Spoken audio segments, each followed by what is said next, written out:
pretty damn quick, you will lose your extra 20 years.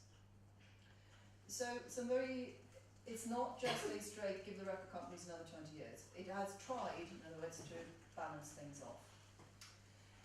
We're also seeing some other changes coming in through the laws, but I will pick them up when we get to the relevant section today. The end of year term report for the industry at the end of 2013 was overall very optimistic, and so any of you wishing to get jobs in the industry should be cheered by this. But we are not home and dry by any means. We're still relying far too heavily on things like the light industry to keep us afloat. And it did keep us afloat from 2008 to 2011. This industry survived on people still wishing to go out and pay relatively large sums of money to see their bands play live. That is unsustainable for a number of reasons, but one of which you may have noticed is that artists are not having the longevity that they used to have. So artists with a career that would fill stadiums are not being created. You can still get a Springsteen or the Stones or someone like that, or Elton John selling out huge stadiums, but it is less easy to do so with some of the artists that have come through in recent years. In terms of the recording industry and how it has tackled things, the first way in which they did so really smacks of desperation. They were desperately casting around about 5 years ago to try and find out ways in which they can make money. Their money from downloads, from selling CDs and downloads was falling apart. And they didn't know where they were going to generate the money to pay for their big corner offices and their annual bonuses. The independent industry at that stage, I'm afraid, was not coming up to meet the mark. We didn't see the uprise at that point in the independents to fill the gap that was not being filled by the majors.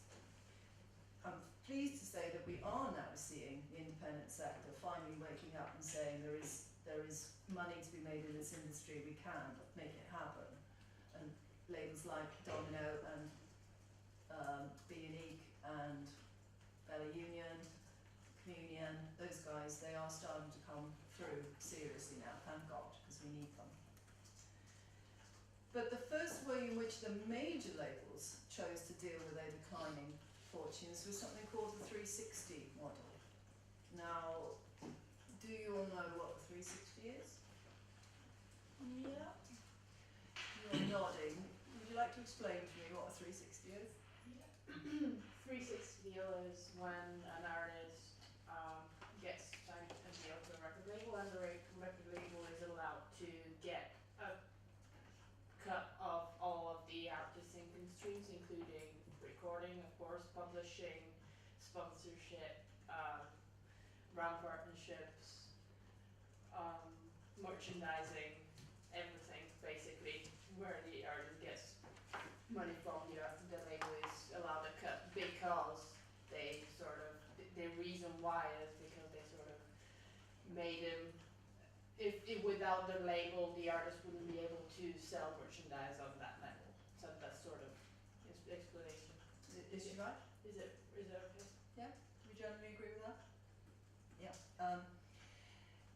Their argument, however, is not one that I accept. Yeah.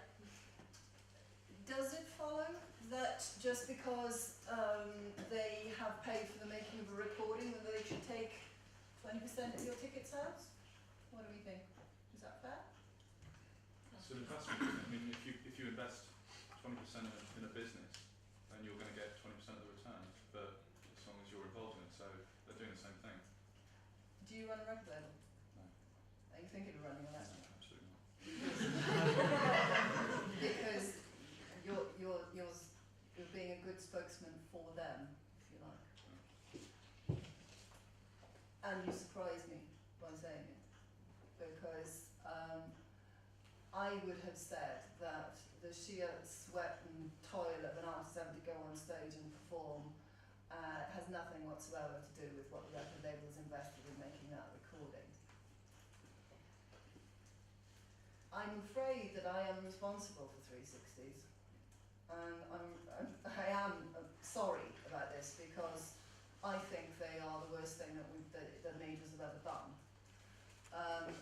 It was not meant to be like this. 360s were meant to be where the record label invested heavily in the publishing, in the merchandising, in tour support, that they became your business partners in everything you did. And if they were doing that, then I think your argument, in my mind, stacks up, right? If they have invested in all these other areas, fair play. I expect as a business they would get a return on that.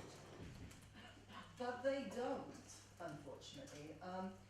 When I say I'm responsible, you all look slightly sceptical. I did the Robbie Williams deal, which was the first of these 360 deals that was done about 12 years ago now. And we did it based on the Really Useful Group's model. But the Really Useful Group, which is a theatre group, essentially was investing in lots of different areas of a creative's life and expected to be a business partner with them. And that's the model that we applied for the first time to the recording industry. Unfortunately, it gave the record companies ideas. And a few years later, they decided that actually, why shouldn't we argue that without the recording investment, these artists would have nothing to perform live. They'd have nothing to sell t-shirts off the back of. Why don't we claim a piece of this? And they took the bits of that deal that they liked and forgot about the bit that said invest. Unfortunately, currently, with a few exceptions, this is the only deal that is currently being offered by the major record labels.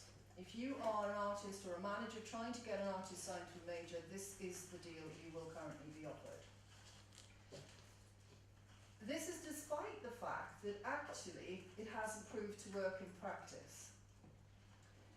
Because they, with a few notable exceptions, Warners have invested in merchandise companies. So if you sign a deal for merchandising with Warners, you can at least know that there are people in-house that know what they're doing.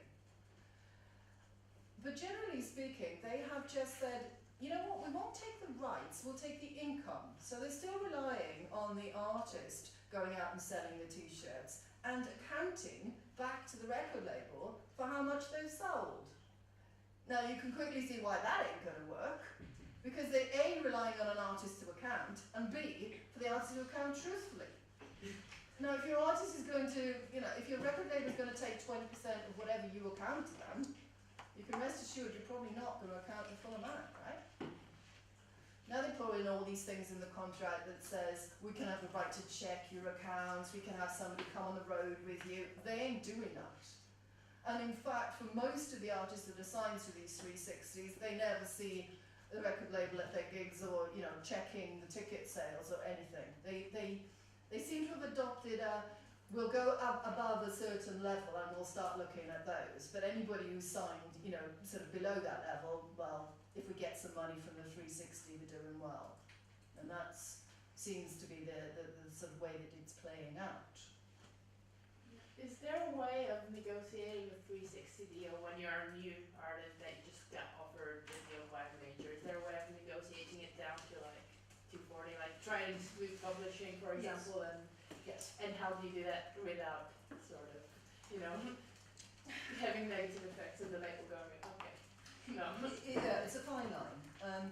One of the skills of your manager and your lawyer is that negotiating. We have to learn to tread that fine line between blowing the deal and upsetting everybody hugely and getting a fair deal for our clients. But they're robust souls, these record labels. They don't, it's all part of the cut and thrust, so you can be reasonably robust with them and tell them, go to hell, you're not having publishing. And actually, mostly I can get away with not giving publishing income as part of the deal. There was a period of time before EMI got swallowed up by the various other companies that if you did a 360 deal with EMI, they'd say, oh, we got to have publishing, we have to go to Roger Faxon, the chief executive in America, if we have to take publishing out. So I would say, go on then, go and talk to Roger, because I'm not giving you publishing. And I called one executive out massively, we were doing a meeting at their offices, and he said, right, I'm going to go and call Roger then. I said, fine, go call Roger. And sat there, sipping on a cup of coffee, and I said, just need to get the loo. And walked out into the corridor, and there was the executive, not on the phone to Roger Faxon, but just pacing up and down the corridor until he thought it was time to come back into the meeting. So his credibility went out the window at that point. We all had a good laugh about it, and he said, so you're not having a publishing? I went, that's right, we're not. So, you know, publishing can usually be kept out of it. It's a good excuse for doing publishing first. Because if your publishing deal is already done, you can't give it to them, can you? Not the only reason why you would do publishing first, but it is a factor. It is also possible to negotiate down the percentages that they take, right? So say you were doing a 360 with Warner's, say Atlantic Records, their current kind of basic deal would say we want 20% of your tickets, 25% of your merchandise, 25% of your sponsorship. So the first thing you say is, well, that's not off the top, that's after we've paid our manager and we've paid all the expenses. And they go, ooh, no, we can't have after all the expenses, there won't be anything left. So you haggle, and eventually they say, okay, you can take your manager's commission off, but we want it on the rest. So that's the first big give. And then you negotiate down the percentages. And you can generally get them down by about 5 or 10% on that. But it all depends on your bargaining power. If you've only got that one chance and nobody else is showing any interest in you, then clearly you have to be a bit more careful, right? Because if they say no